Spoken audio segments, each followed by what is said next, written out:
Hello, guys. Welcome back to SWS Boxing. Delighted to be joined with Danny Bull. He is 12 wins, 1 defeat, 1 draw, with 5 big wins by knockout. And he's got an English title fight against Anthony Tomlinson. It's 17th of March in Dudley, is it? That's it, yeah, in our hometown. Is that Dudley Town Hall? Yes. So I'm assuming you're getting tickets for that. And for anyone who wants to come to your fight, how much are the tickets? I think them £40 for standard and 75 ringside. I think I'll be picking tickets up this week, so it should be a big sellout. Yes. So contact Danny on his Instagram, or I don't know what else you have, but yeah, contact Danny for tickets if you can make it down to his fight. It'll be much appreciated, wouldn't it? Yeah, definitely. And so my first question for you is, how did you get into boxing? Through the family. My uncle, he captained England as an amateur with I think it was 90 odd fights and only lost 4 as an amateur and undefeated as a professional. And then my oldest brother Jamie, he went on, boxed amateur and undefeated as a professional as well at light middle, and I just followed in the footsteps of them too. Yes. So did you also have an amateur career? Yeah, I boxed amateur from the age of 11 to 15, I think it was. 12 amateurs, won 9, I think. Yeah, 12 amateurs. Yeah, 1 9. So really, you didn't have a massive amateur career, would you say?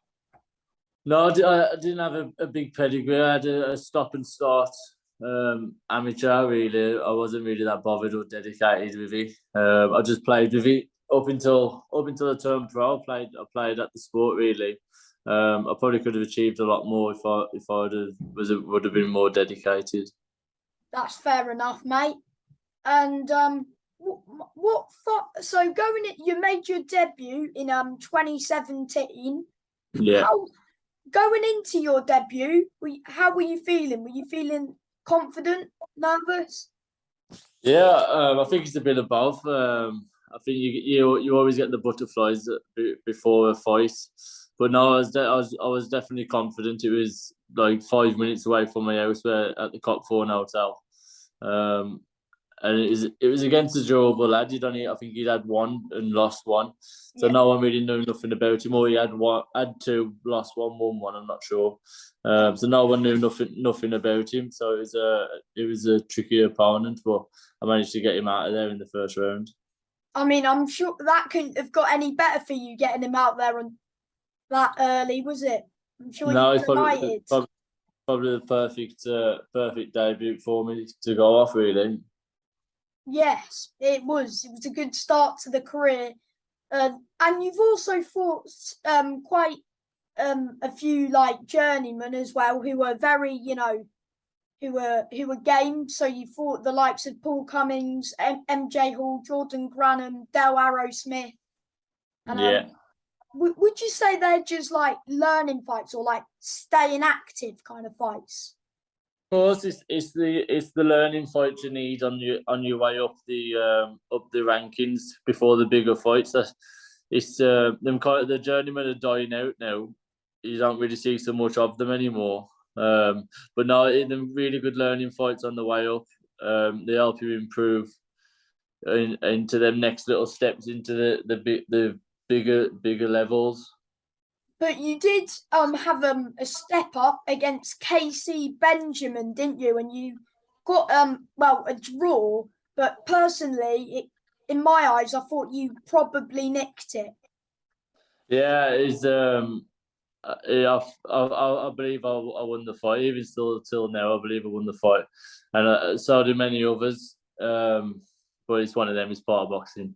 It doesn't always go your way. It was in his hometown in Birmingham, so we knew it was going to be tricky. But Mhm. yeah, I thought I did enough to win.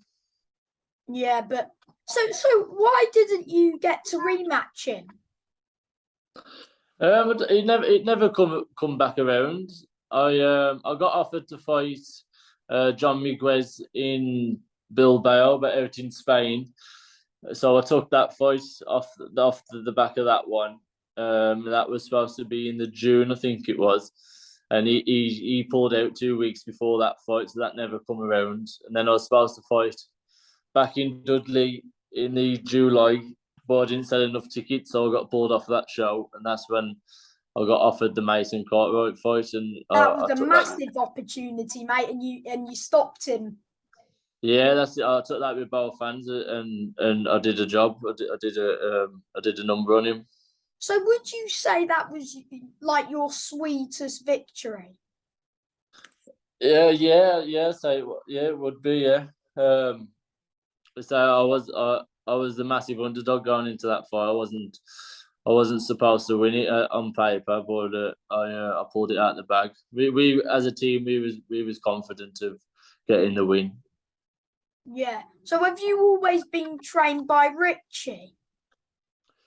As a professional, yeah, I joined Richie in 2017 in the February, and we started off from there. But the other trainer who started off with Rich Robert Wright, I was with him as an amateur as a kid from the age of 11. So our styles and everything just clicked automatically. And Richard was trained by my amateur coach Rob as well. So everything kind of worked well. Yeah, that was good. So after Cartwright, well, the pandemic got in the way, didn't it? Is that what slowed you down a bit? Yeah, I got that win, and then yeah, I think the did it happen after that? I'm not sure. No, because Yeah. your first fight back was against Sam Gilly. Oh yeah, that's right. Yeah, the pandemic come, and we was rumored that Frank was gonna sign us, but Queensbury Promotions is gonna sign us, but nothing come off, so we just forgot about it. And then in the lockdown, he sent me a contract out, but that even signing with Queensbury, it was a really slow start. I all had to pay down to the pandemic, but yeah, How did it it was feel not. headlining a show live on BT Sport? Yeah, it was really good. It was against another undefeated fighter as well, so it was good. That was saying again, I wasn't supposed to win that fight either on paper. I was It another was underdog going he into that. was he signed with Frank Sam Gilly? No, but he was from London. I think that was their plan too. Well, you destroyed their plans. Yeah, definitely. And I think you won the WBC silver title. Yeah, that's when I stopped Mason Cartwright for that belt. Oh yeah, so you defended it against Gilly? Yeah, that's right. Yeah, I defended it against Sam Gilly. Is Sam Gilly now the weight above? Yeah, he's moved up. He's moved up to light middle now. Oh, because he's the current English champion at that weight. Would you, for example, would you ever rematch Sam? Yeah, 100%. If the opportunity come around, it'd be a no-brainer not to. But I've got my opportunity on the 17th of March for the English title at welterweight, and that's where my eyes are set on. And I wanna get a good win on the 17th, and keep that belt back here. What fight have you performed your best in so far? Would you say that Gilly fight? Because in my eyes, I think you performed well against Cartwright and Gilly. Yeah. Even though I got the stoppage against Mason. I didn't. I was a slow starter. I didn't really kick on until that third round where I come out and started getting my distance. Whereas Sam, I started well and I finished strong over the 10 rounds. I ticked a lot of boxes in that fight. So yeah, I was happy with that fight. Yeah. and now he's doing well, isn't he? So that's does. Do you like seeing your opponents doing well? Yeah, of course. It's nice. It makes me look better as well. Then also. Because Sam Gilly's doing well at the weight above, so it's that's a good win to have. You took his O away, and I'm sure Yeah, you're gonna you're gonna hand Anthony his second defeat. Yeah, 100%. Definitely, that is. I'm 1,000% sure that you've got this.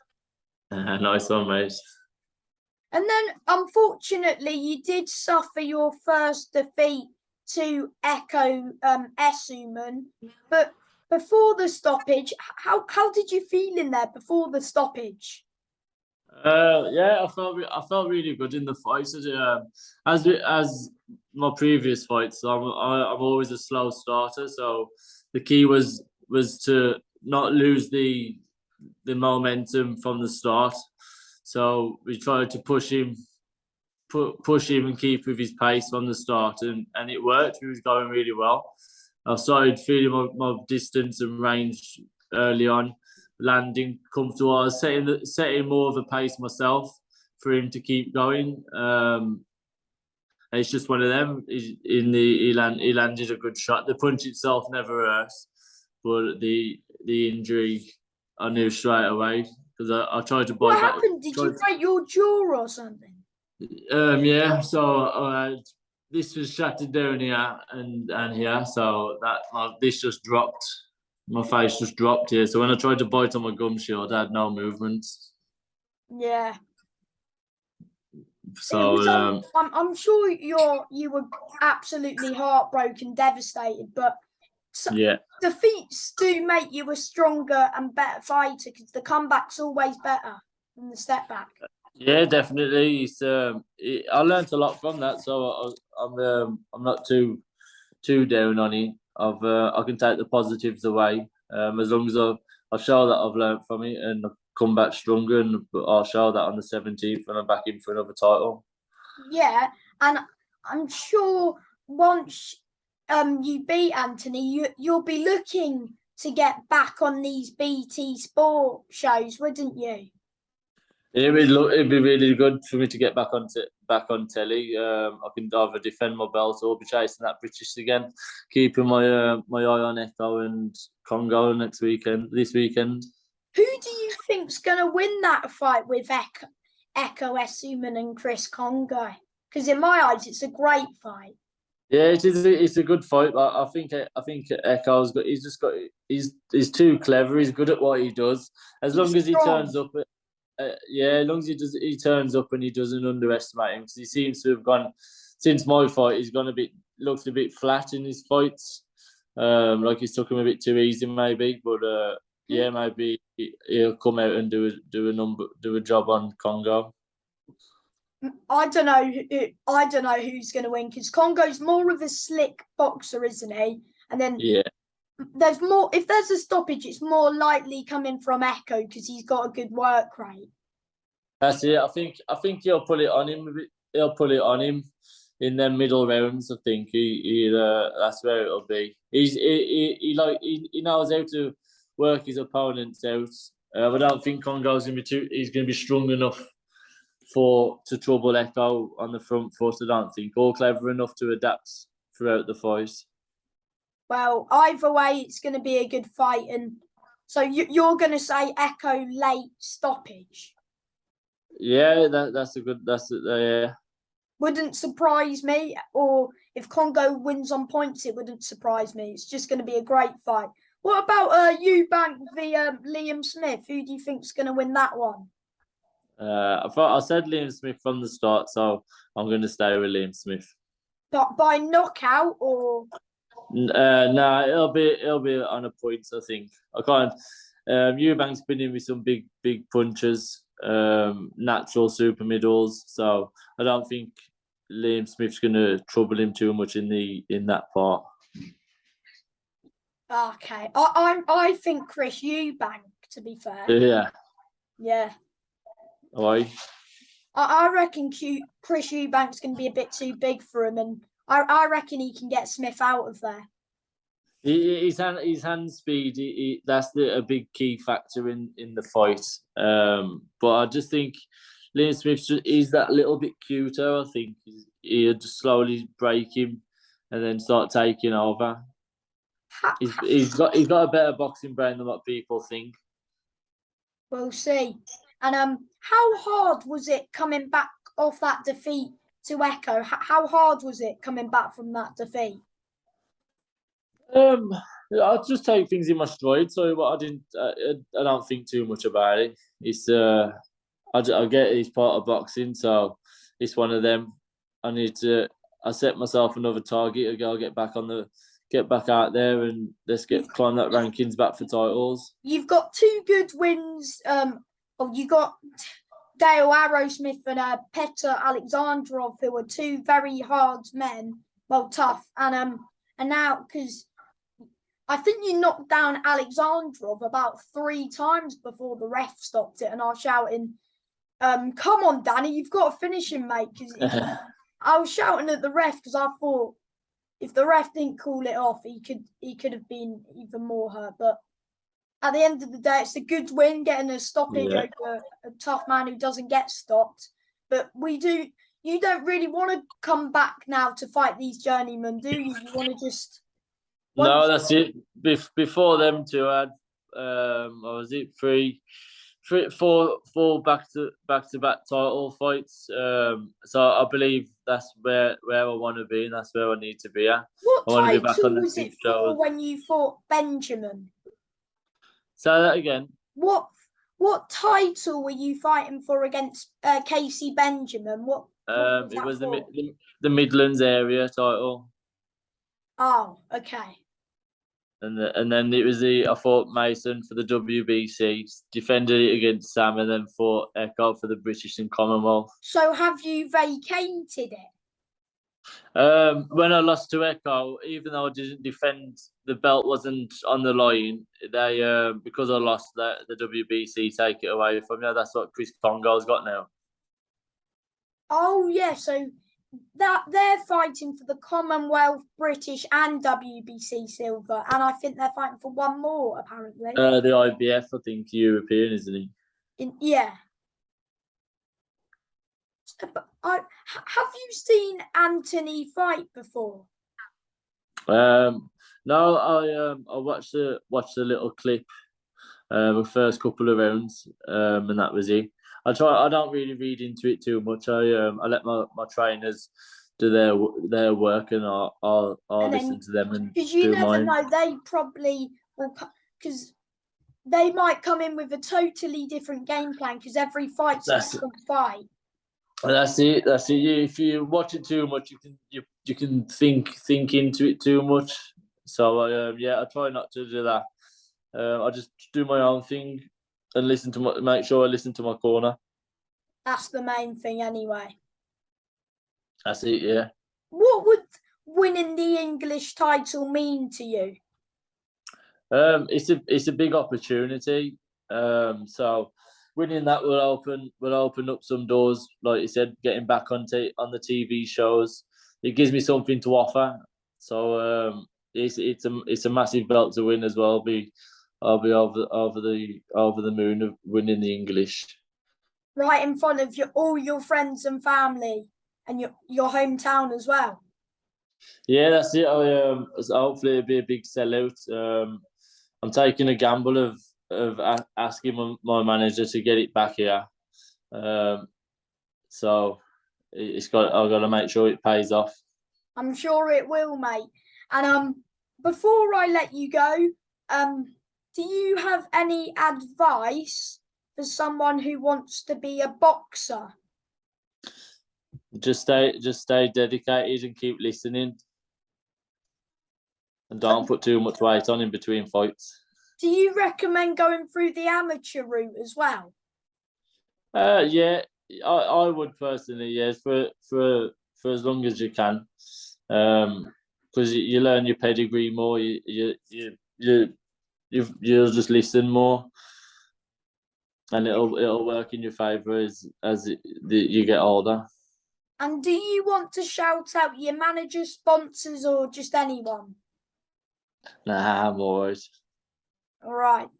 And thank you for your time, Danny, and the new. Yes. Cheers, matey. Thank you for your time, Danny. Bye. No, thank you.